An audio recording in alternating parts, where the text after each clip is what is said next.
Hello, my name is Yvonne Blomer. I'm delighted to be a part of the ALECC 2020 conference on the theme of watersheds, with a new anthology of poems by poets from across Canada into the US and further afield. I'm the editor of Sweetwater, Poems for the Watersheds. And today, in lieu of a conference, I'm going to introduce the book, and then as several poets from the anthology will give you a short reading and a little bit of ecological background on their poems. Sweetwater, Poems for the Watersheds, is the second in a trilogy of water-based poetry anthologies I'm editing with Caitlin Press. The first was Refugium, Poems for the Pacific. Sweetwater brings together 110 voices from many corners of North America, both settler and indigenous, abled and disabled, with poems that speak to or from watersheds and the creatures and plants that live in or from them. The book is divided into 3 sections: sweet, movement, and grief. But the poems go beyond these divisions and intersections, and like water, hopefully, will seep into the many corners of our thoughts, perceptions, hearts, and minds. The poems are from cities and from wilderness, lakefront property and dining room tables where water is sipped from glasses.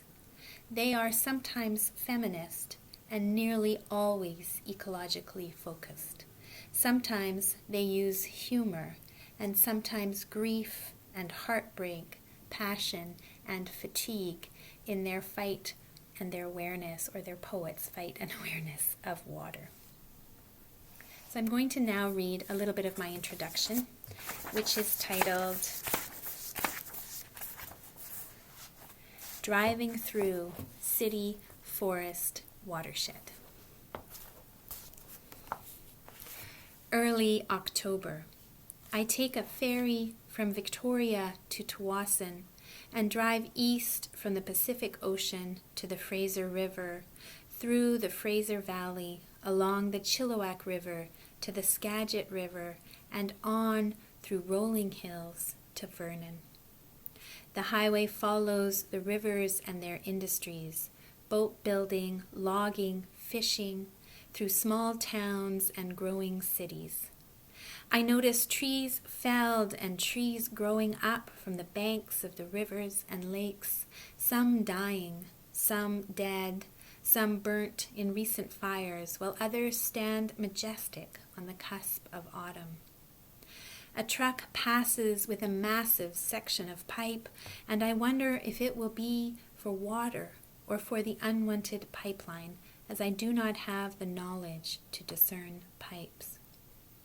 I move through the richly intertwined landscape of the coastal and inland watersheds of British Columbia.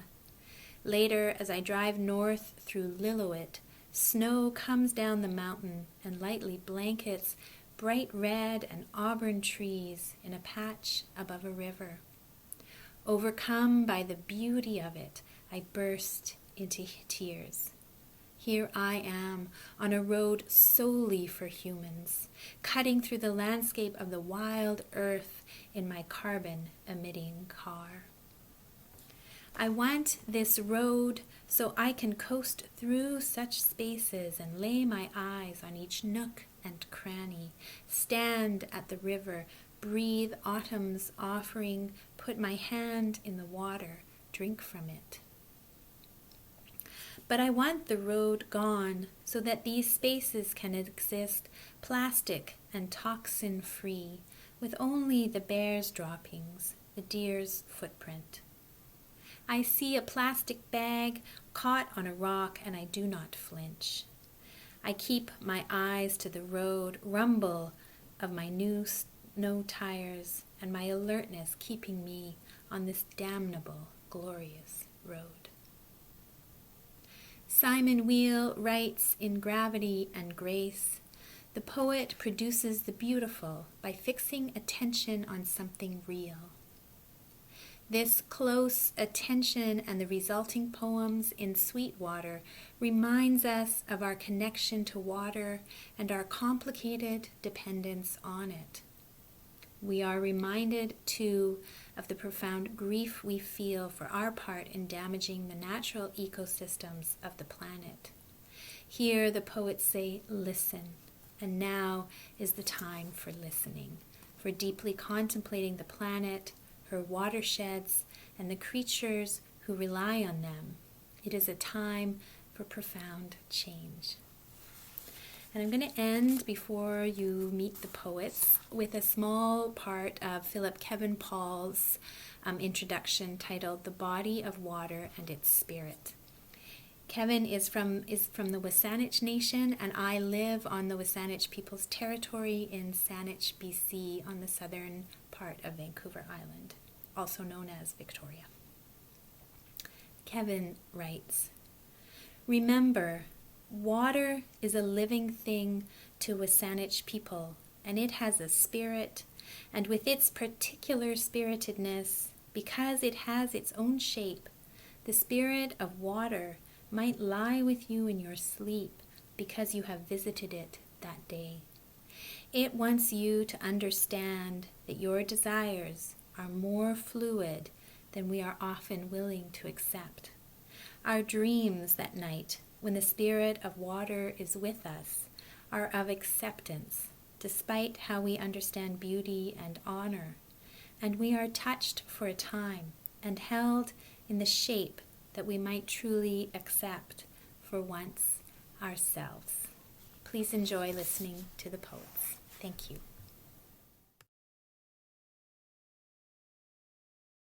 Hello, Tansei. I'm David Yerex Williamson, and I'm pleased to read Warren's Landing from the Sweetwater anthology. Warren's Landing. Between a red rose cardboard tea box of lead net weights, a jam jar with 4 worn sewing awls, sits a china blue teacup, 4 black bear teeth yellowing in the bottom. Your fish shack tells a library I cannot read. Post-trippers long past, dams awakening their souls, water beats forward a rhythm. Between ribs of an upturned yawl, you mended nets on the rock, past regaining shape. Wind-swept whitecaps sway, the river changing colors, the hydrolines buzz over eroding shores. 8-mile channel eats the Nelson River. Tired spring, your daughter sips old afternoon wood smoke tea, canned milk memory dips into surface. Returning this fisher to shore, small hands keep safe the knots you tied by water. I welcome you to learn more about the role of Warren's Landing in northern Manitoba's watershed by reading the background notes of the anthology Sweetwater. Thank you. Ekasani.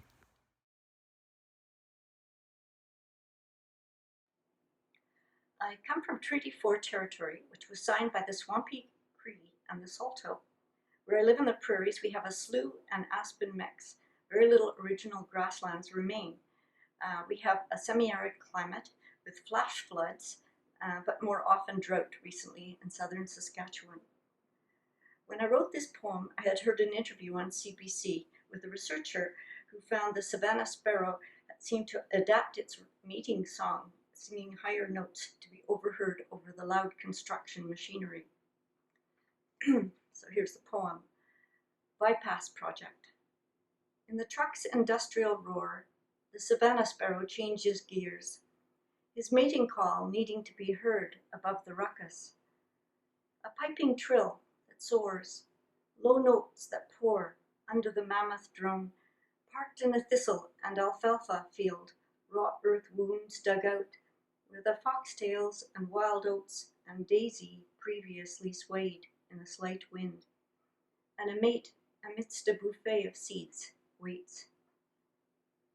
Rising concrete arches over the prairie, hugeness bridges the sky, monumental as the pyramids over the mud-rocked hard pack and man-made hill. We've been to the moon and back. and there's nothing more important than here. The construction workers wear hard hats and work overtime. The overpass for a province that trades with the world. The work welcomes, helps families, and breaks backs. All-night staff rushes to meet a deadline as the crane rises and the shovel drops.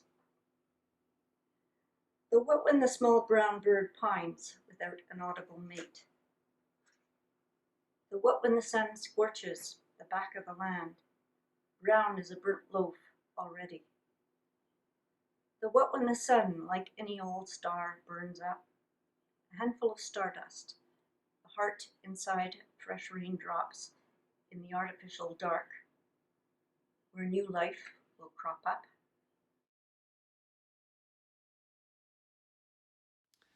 Hi, my name is Arielle Gordon, and today I'm going to read to you an excerpt from my poem in Sweetwater, which is called Excerpt from Tree Talk Winnipeg. Now, I was hoping to do this poem outside under the tree that the poem was composed to, but it was too noisy outside even with the pandemic, and it just didn't work. And so what I thought I'd do is I thought I would show you the first draft of this poem. And how it worked is that this sort of looped around the tree, and so each leaf is a stanza in the finished poem. But there we go. So here's the poem. And this is a poem that uses many voices, and so every time I'm reading something that isn't me, I'm going to put my finger up like this, just so you can keep track. Excerpt from Tree Talk Winnipeg. A big old specimen will have about 1 million leaves or an acre of leaf surface and will cast a pool of shade 100 feet in diameter. Donald Culross Peaty. How do you know a tree? You are 3 times as tall as me, double my age. I can't help, but maybe I won't hurt. This paper, this string. Secret. I used to think that there was such a thing as an acorn tree until I was 27. The breeze filters through, billows of talk, the passage of cars, the leaves arrayed. Elm leaves decompose rapidly and are high in potassium and calcium, making the American elm a soil-improving species. Plants of the western boreal forest.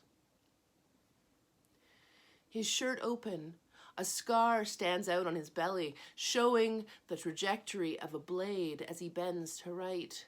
This bird can sing. Open, open, the sky gray, the humidity high. Garage sales down side streets, vines climbing brickwork, brown sparrows and orange lights. I can't stop staring at the extension cord up in a branch, the tree wired. In a few hours, those lights will come on like fireflies, like stars. Secret. I'm scared of falling back into old habits. An assembly of middle-aged trees, a chorus, taking a stand. Roots infiltrating below, branches reaching above. Filling the sky, leafing out. Thanks.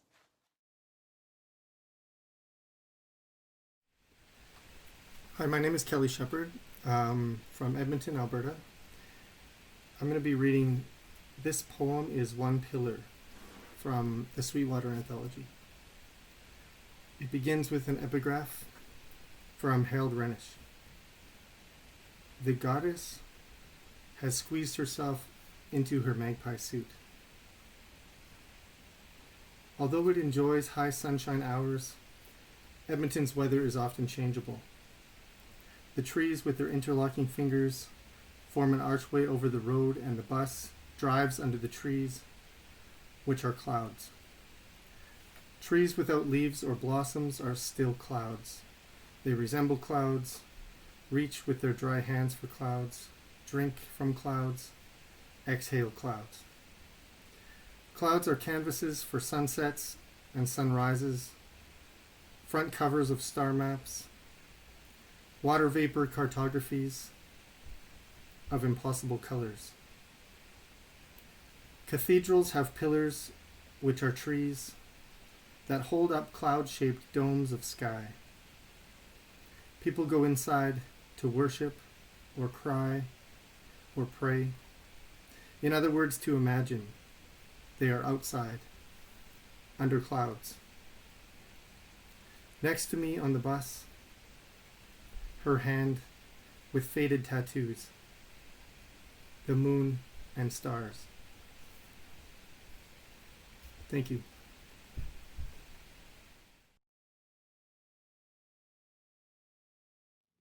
Hello, I'm Joanna Lily, and I'll be reading my poem, Desert Fish. And just to introduce the poem, I'm going to read a couple of sentences from the notes that were included in Sweetwater.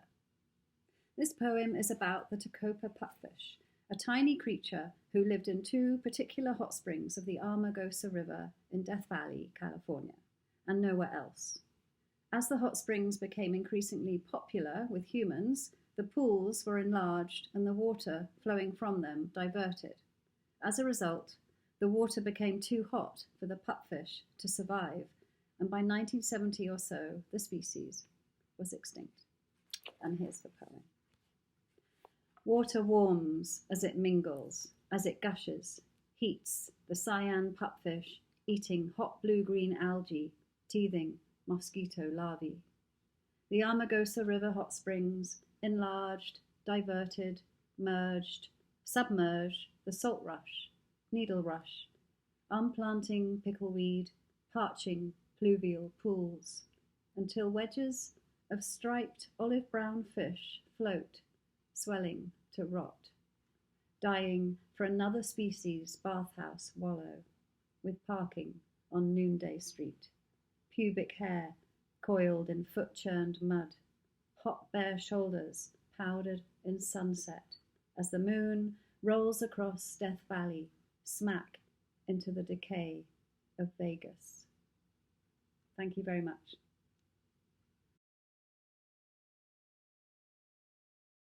Hello, my name is Laurie Graham. I am coming at you from Peterborough, Ontario, close to the Otonabee River, and I'm going to read my brief poem from the Sweetwater anthology. Thank you to Yvonne and Caitlin Press for this book. This poem is about the river that runs through London, Ontario. Deshkanzibi, it's called, or the Thames River, also called Antler River, and that's the name of this poem.